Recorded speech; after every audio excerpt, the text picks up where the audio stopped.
عن ابن عمر رضي الله عنهما أنه قال: قال رسول الله صلى الله عليه وسلم: لعن الله الخمر وشاربها وساقيها وبائعها ومبتاعها وعاصرها ومعتصرها وحاملها والمحمولة إليه. رواه أبو داود.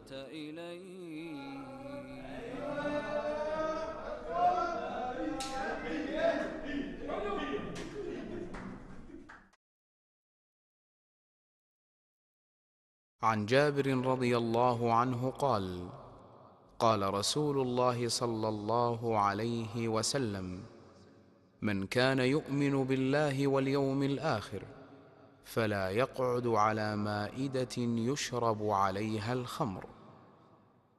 رواه الدارمي. يا أيها الذين آمنوا إنما الخمر والميسر والأنصاب والأزلام رجس من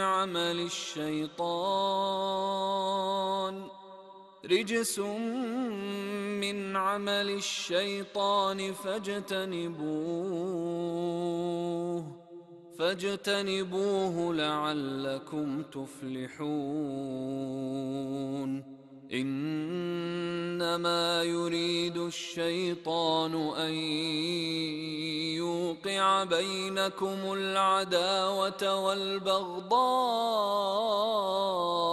في الخمر والميسر ويصدكم عن ذكر الله وعن الصلاة فهل أنتم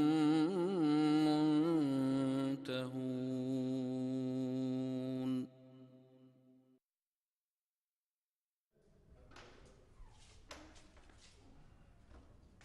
عن أبي الدرداء رضي الله عنه أنه قال: أوصاني خليلي صلى الله عليه وسلم: لا تشرب الخمر فإنها مفتاح كل شر.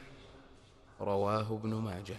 لعن الله الخمر وشاربها وساقيها وبائعها ومبتاعها وعاصرها ومعتصرها وحاملها والمحمولة إليه.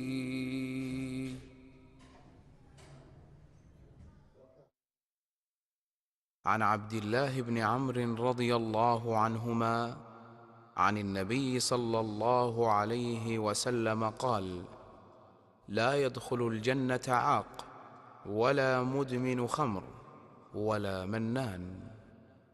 رواه الدارمي.